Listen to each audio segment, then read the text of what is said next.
Okay, so the last group of neurotransmitters are the excitatory ones. And these are excitatory because they allow not only sodium, which has one charge into the receptor site, but they allow calcium, which has two charges. So you get multiple depolarizations. So when we want to have multiple excitability of the nerve, we allow calcium to go in. But that does mean we've got a double whammy of pumping the calcium out. So we've got to pump out not only sodium, but calcium as well. So we need even more energy, ATP. So when do we use excitatory? For our 5 special senses. So vision is excitatory, obviously, because all those, the optic nerve tracts. Hearing, smell, taste, and touch. Okay? So why do we have excitatory? Why do we have receptors like these 5 special organs? Is to learn. If we lived in a dark, silent world, we wouldn't learn anything. Okay? So the very learning process involves excitation. So this is why, you need to look, you need to listen, you need to hear, but most important is you need to do.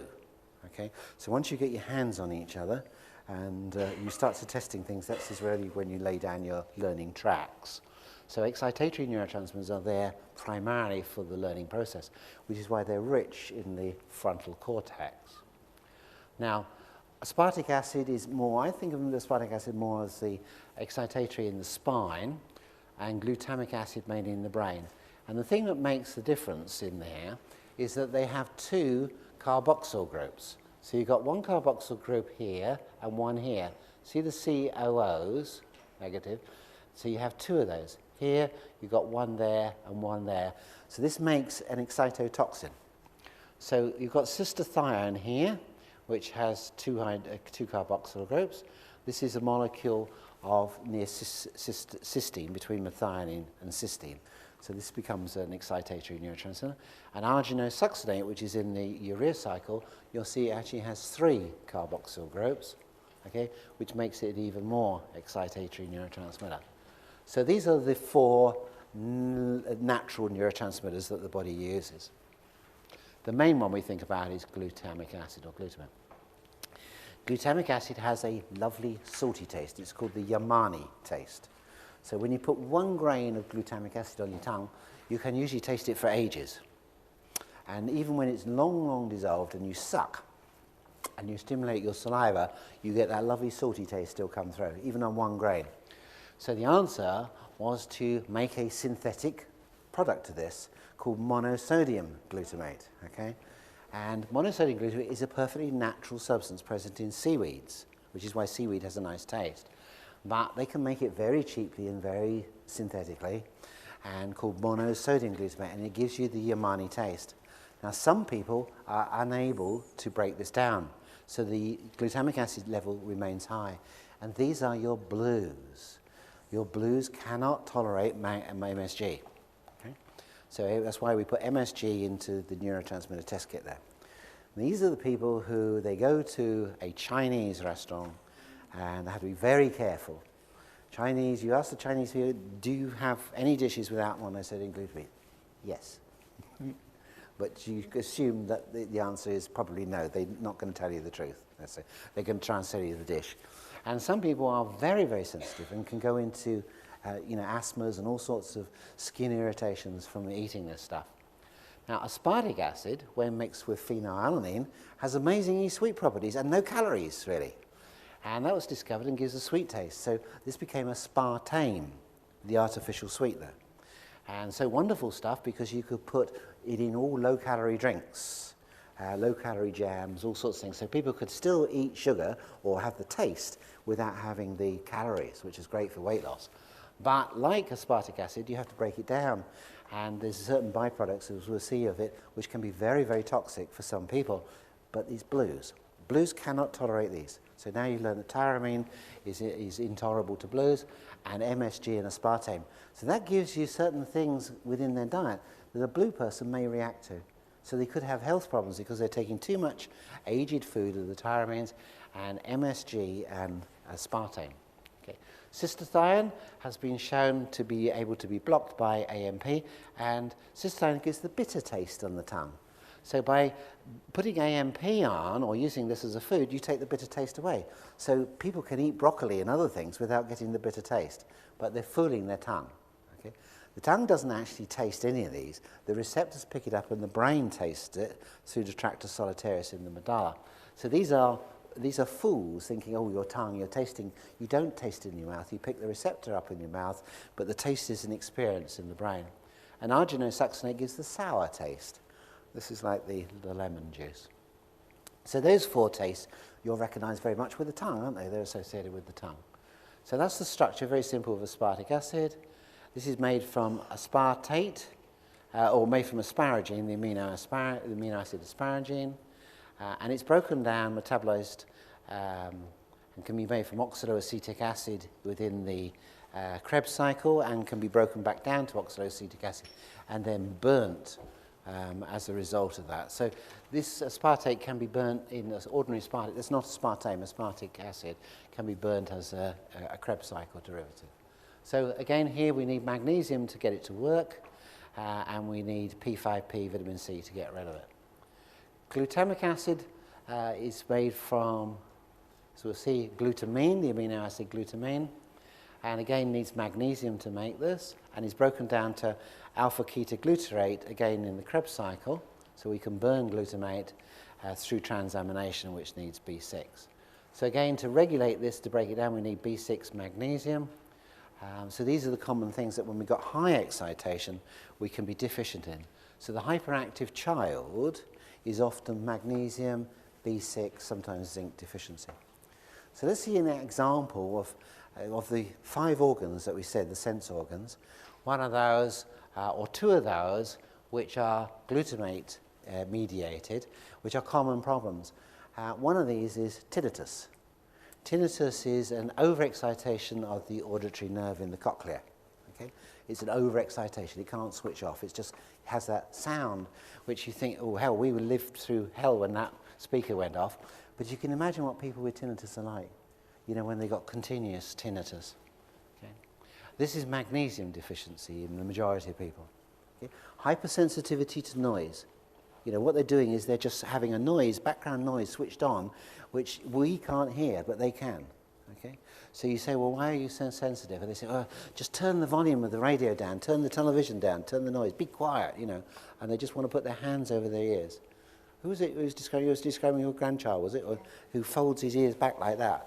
He wants to stop noise from coming into those ears. This is magnesium. Hypersensitivity to noise is magnesium deficiency. Okay? So think this in the adult, and you'll find if you use the magnesium, which is citrified, not magnesium citrate, but the mixture of the sulfate and the chloride with the citric acid shows very well like a universal form of magnesium. And you'll find then that that particular magnesium will show in, I think, the majority of magnesium deficiencies. Whereas otherwise you might find zinc sulfate, zinc chloride, zinc hydroxide and so on, may show, may not, but you can't be sure that a person isn't magnesium deficient unless you try, you know, one universal source of magnesium. Okay, now, the other vestibular nerve, the cranial nerve 8, auditory 8, is of course the vestibular nerve to the balance centers from the semicircular canals. So if you get over or under stimulation of a semicircular canal, what do you get? You get vertigo, okay? Sometimes called labyrinthitis. Wonderful name. And because they don't know what the hell it is, it must be a virus. Or if it's not a virus, it must be in your mind. You know, you need some help. Labyrinthitis, in the majority of cases, is nothing more than zinc deficiency. Okay, when you get a labyrinthitis, what you do with that is you immediately test them for zinc, ideally the citrified zinc, and get them on zinc and build them up, you know, 3 times a day and a good amount, and really pump it in. And you usually find it's quite a short time that the symptoms disappear really, really well. Okay. Now, if you remember do you remember how to test for that? What you do is you therapy localize the temporal bone, just above the ear is fine there, and here. Okay. So it's a bilateral therapy localization. All right. So you're comparing. Having a therapy localization to both temporal bones where the labyrinth is, and you muscle test, and they're nice and strong. Okay? And then you get them to close their eyes. They close their eyes, so you take out the visual input, which controls the vestibular mechanism, and bang, they go weak. So anybody who gets dizzy or loses their balance when they close their eyes has got a labyrinth problem, okay? And that's how you pick it out. So what you do is you therapy localize, eyes open, they're nice and strong, eyes closed, only with the therapy localizations on, and they go weak, that's labyrinthitis or vestibular problems. Okay, so that is zinc in the majority of cases.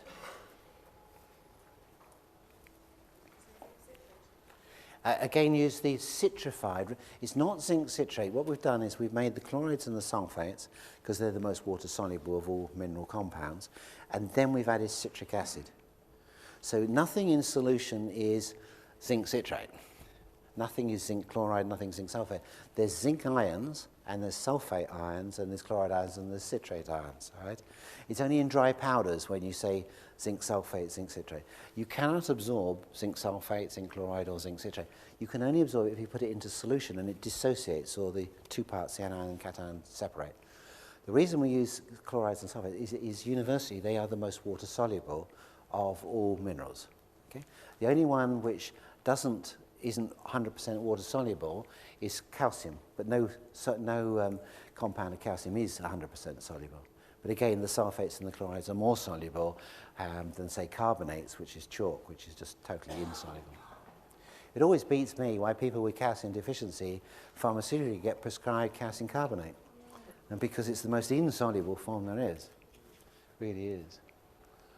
Okay, so a lot of research into the receptor site where glutamic acid connects.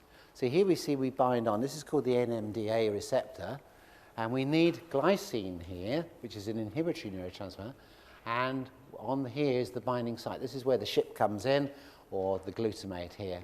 And the two regulating channels here, the magnesium binding site and the zinc sensitive gate.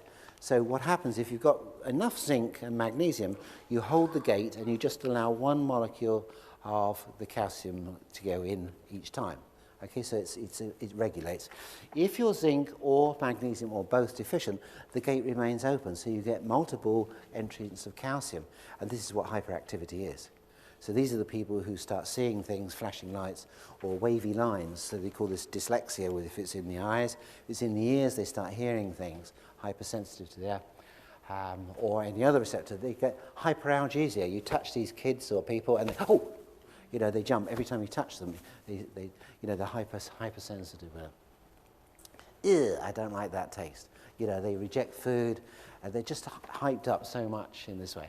So you need to shut the gates. You need to regulate the gates. You don't need to lock the gates, but this is where the voltage with the magnesium and the zinc come in there. Okay. Now, what you can do is you could use aspartic acid here. It attaches on the NMDA receptor quite nicely. Or you could use aspartame on there.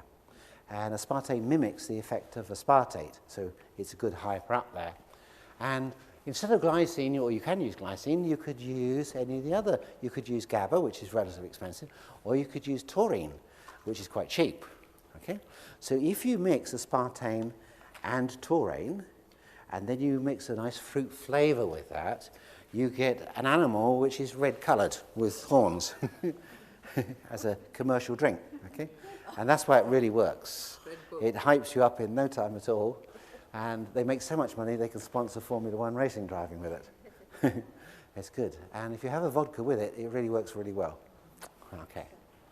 Okay, so receptors, they occur throughout, but I like to think about the aspartate more in the spinal cord and glutamate more in the brain.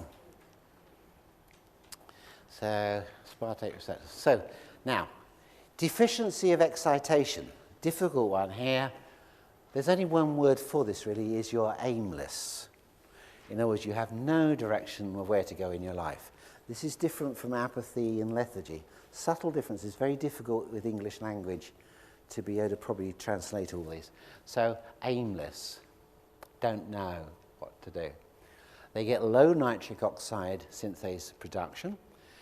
They get learning difficulties because they're not activating their excitation neurotransmitters. They gain weight. They have a loss of libido due to low nitric oxide, memory loss, and usually it's associated with weight gain and hypothyroidism. So you can begin to see here, this is the triple warmer. These are the symptoms of hypothyroidism. So this is why I said earlier, triple warmer is sluggish metabolism. Everything becomes slow with the person. On the other hand, circulation sex, when you've got high levels of excitation, will lead to manic reactions. This is a manic person. They don't stop. They're not like manic depression. Manic depression is when you go up and then you crash down. Manic is just go, go, go all the time. These are pocket rockets. So when you see it with a child, you know, they go from dawn to dusk. And sometimes, unfortunately, after dusk as well. Okay, they have high libido, not necessarily for the children, but they have high libido. So you might want a woman like this at night time, but not during the day. Okay, hyperactivity. These are the classic ADDH, dyslexia, amnesia, muscle spasms, restless legs, tinnitus, as we mentioned, nystagmus, irritable bowel syndrome. Great one, irritable bowel, again, chicken. One they'd like to put MSG in, which most people don't realise as well, is sausages. Sausages is a great one for additives of flavouring, particularly salty ones to the MSG. And a number of people get muscle cramps, involuntary muscle spasm after eating sausages. So gut pain, so-called irritable bowel and things, often can be MSG or aspartame.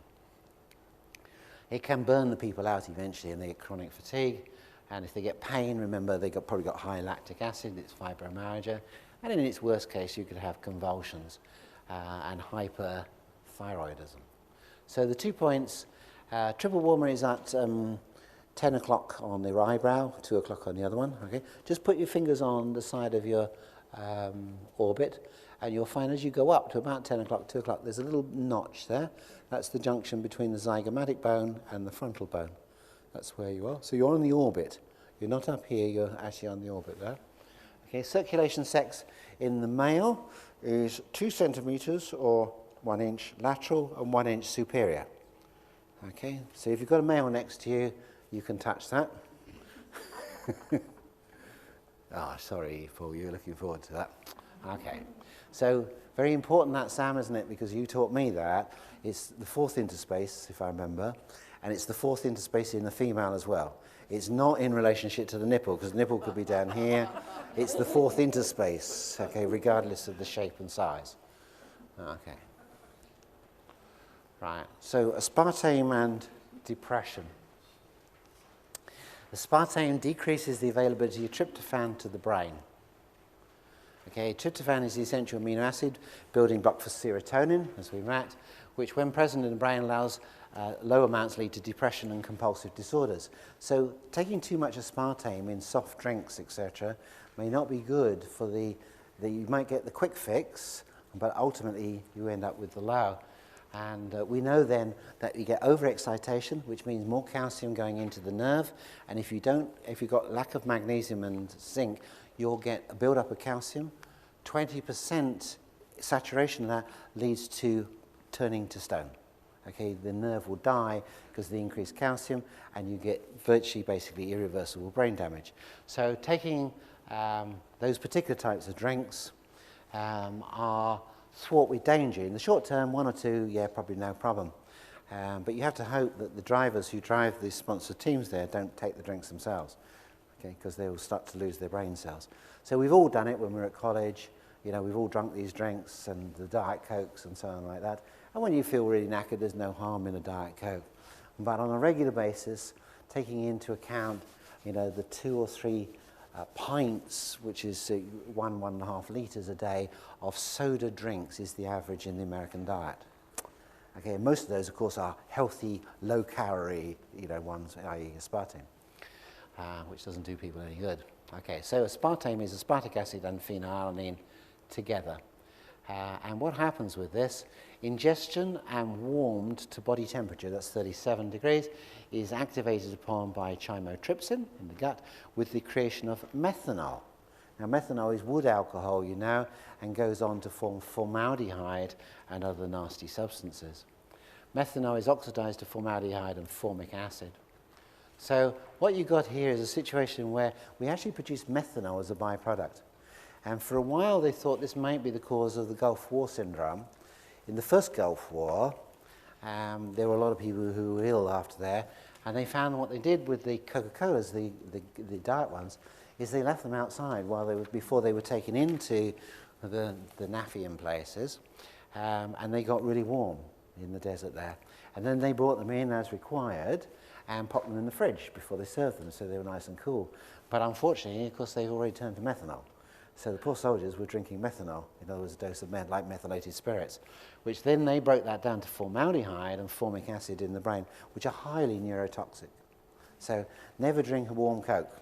It's already going to warm up inside you as it is, but if it's a diet drink, be very careful.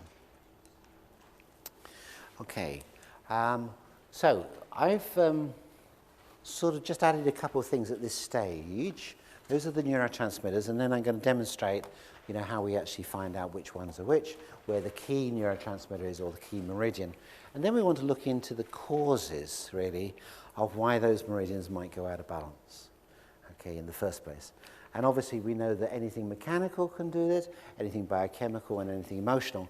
But on the basis of the waterfall, the cascade, we've got to bear in mind that the ultimate cause is at the top, is the mind, either the conscious mind or the subconscious mind, which is the generator of the imbalance in the energy, which then manifests within the meridian change, which then manifests in the change of the chemistry, and then you have the needs for different nutrients. So I want to just go back with this. So this is your chart that you've got your laminate of at the moment. And what we did is we had a look at this bit. Okay. So this is the overall chart here. This first part of glucose to pyruvate is called glycolysis.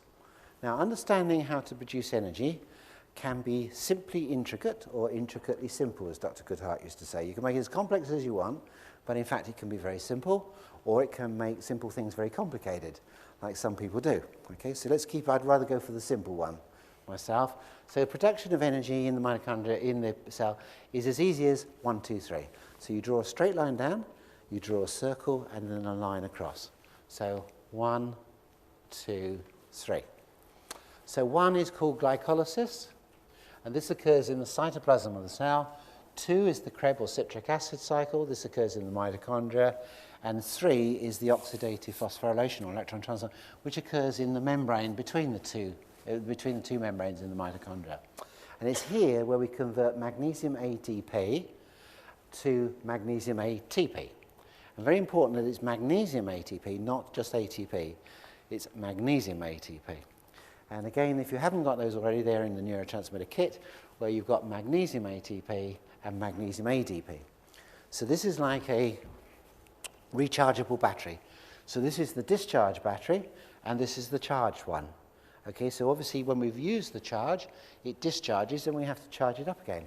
So to charge it up, we've got to put electrons into there. And we get these electrons ultimately in the electron transport pathway, which is between the membranes. And to get that, we have to generate two substances, which are the activated forms of two vitamin Bs, B2 and B3. So we need NADH and FADH2. So here we need B2, B3. The first pathway, glycolysis to pyruvate, we need magnesium, magnesium, magnesium, magnesium times 8. Okay, just think magnesium here. When we cross over the mitochondrial membrane from pyruvate to here, we need B1, thiamine, which is what I told you about, B2 and B3, and B5 for the acetyl-CoA.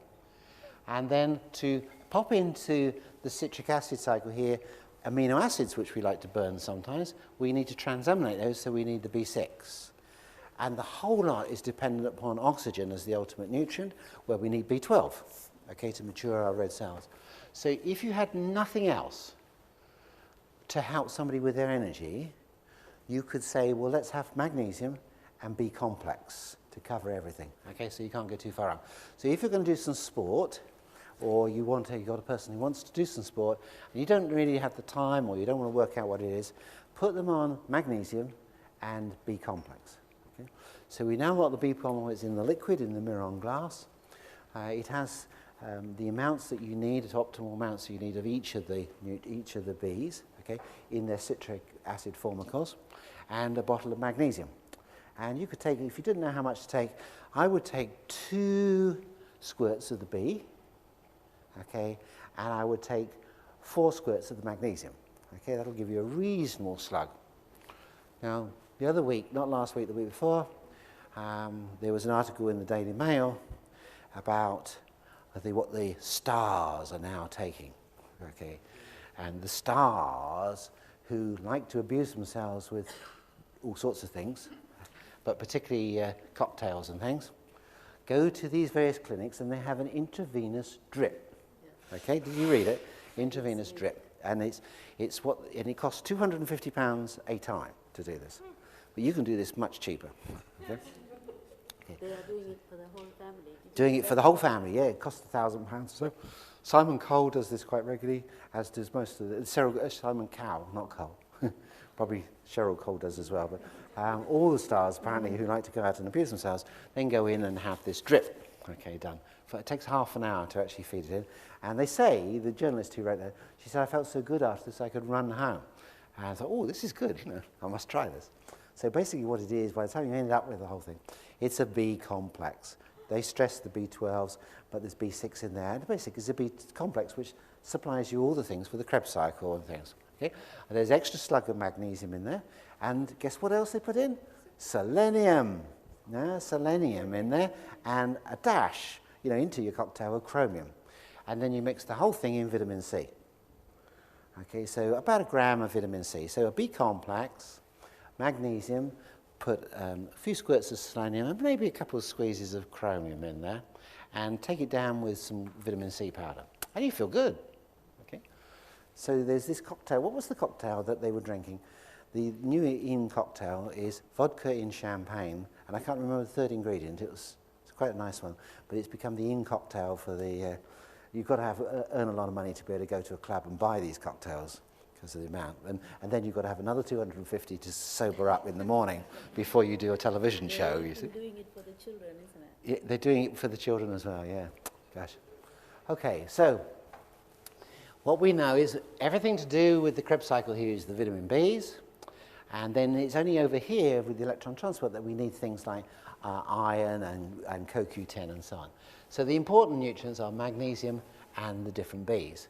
So 1, 2, 3, dead easy. So let's just have a look, because this is really so interesting.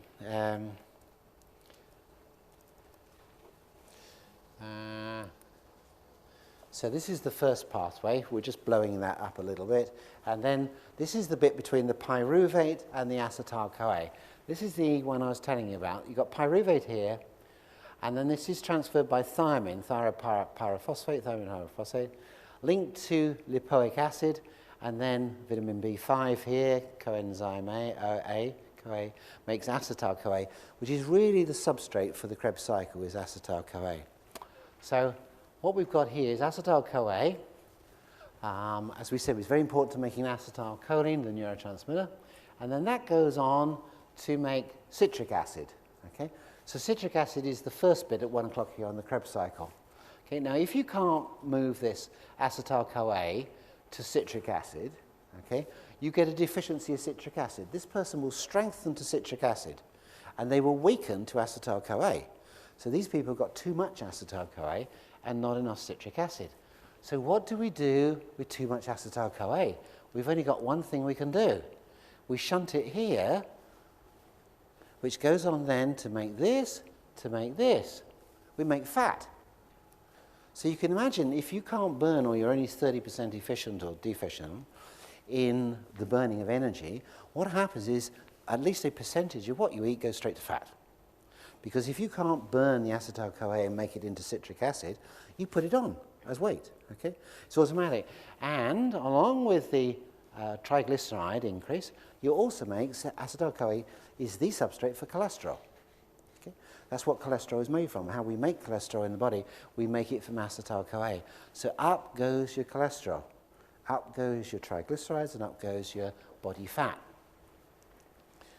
So what stimulates the conversion of acetyl-CoA to citric, apart from the usual things like magnesiums and the Bs?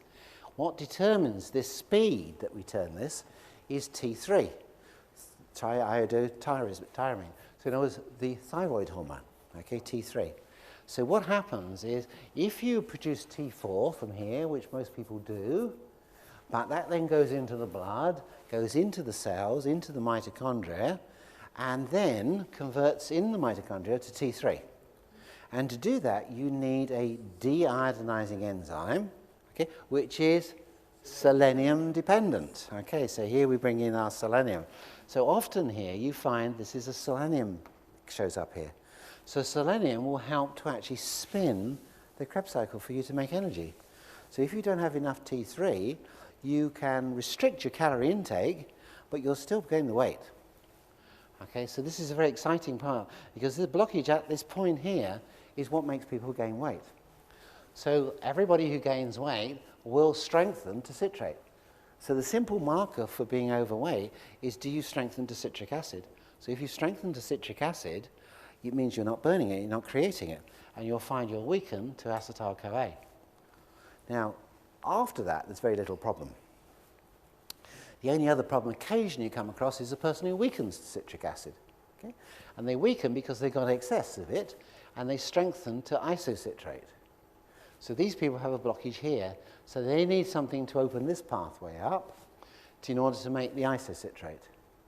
Now, why I'm showing you these are the energy production is vital to the nervous system to get it to work. If you don't have enough energy, you can't depolarize. You can't pump the calcium and the sodium out of the cell, and so they build up. And then you get tireder and tireder, and when that calcium gets to a certain percentage, the nerve dies, transneurodegeneration. So this is why a lack of energy really affects the brain. First place where you find a lack of energy, A2E, is the brain. Second is your muscles, and then after that are other aspects. So this is a really interesting area, and we'll be studying that in depth in the autumn in the fourth of the modules, is really looking at the energy, because there's so much profound information just within that pyruvate conversion to acetyl-CoA to citrate. Oxygen is the most vital nutrient of all. We know that we can test that with the eyes up and down type of motion that we do, and of course a weak muscle strengthens to O2. What is the usual treatment for low oxygen? Of course is iron for microcytic anemia, but by far the most common deficiency we find is B12. If the person strengthens to adenosylcobalamin or methylcobalamin, then you know that they need the activated form, that they've probably got a polymorphism or SNP, and they need to do the activated form. If, on the other hand, they're just B12 deficient, you need to test them with hydroxycobalamin, and what you'll find is by far the more common is the citrated form of hydroxycobalamin. Most B12s, most vitamin B6s, most Bs, B1 are hydrochlorides. Okay, they're produced for you as thiamine hydrochloride, pyridoxine hydrochloride, and so on. They're hydrochlorides. They are not the most biologically activated form. Okay, you will find many, many more B12 people than you ever imagined if you use the citrated form of hydroxycobalamin. Okay, once you do this, you think, oh, how? No wonder I've been looking at this patient for years, and they're B12 deficient. They strengthen to oxygen, but you can't get any of the B12s to show, and you don't get the iron to show. But when you test them with hydroxycobalamin, and when we introduced that, I think, Sam, in April, wasn't it? And we've done this over the last year. Hydroxycobalamin has been the biggest seller. Unbelievable. Just, you know, it outsells any zinc, magnesium, any of the products that we produce. Hydroxycobalamin, because B12 deficiency is just so much there, particularly as with older people. 3 out of 4 people I find. 3 out of 4 you find? Yes. Yeah. It's absolutely. Anybody I catch here yawning, okay, if I spot anybody yawning, that's B12 deficiency. They're hypoxic, they've got lack of oxygen. You know, anybody who takes a deep breath, a sudden deep breath, which is what a yawn is a lack of oxygen. If you wake up during the night with a start, you know, like that, or you get sleep apnea, or you get panic attacks, hyperventilation, this is all B12, it's hypoxia. Okay? You'll find it's, you know, so common. Remember, oxygen is the most vital nutrient of the body because it's involved with the production of energy. And if you don't produce the energy, the cell dies. And this is what happens when you suddenly take an inspiration, even when you're asleep. The medulla will tell you, the respiratory center, you're dying. You're asleep, you don't know this, but you are dying. Okay, so we're just going to break. And if you do a SAT, you know, these things that you can put on the fingertips and measure the oxygen tension. They start off at 100%. And then you go to 99, 98, 97, and down like that. It's not a matter of doing that. Oxygen is critical. And when you get to 97, it just plummets down, and then you're in severe trouble.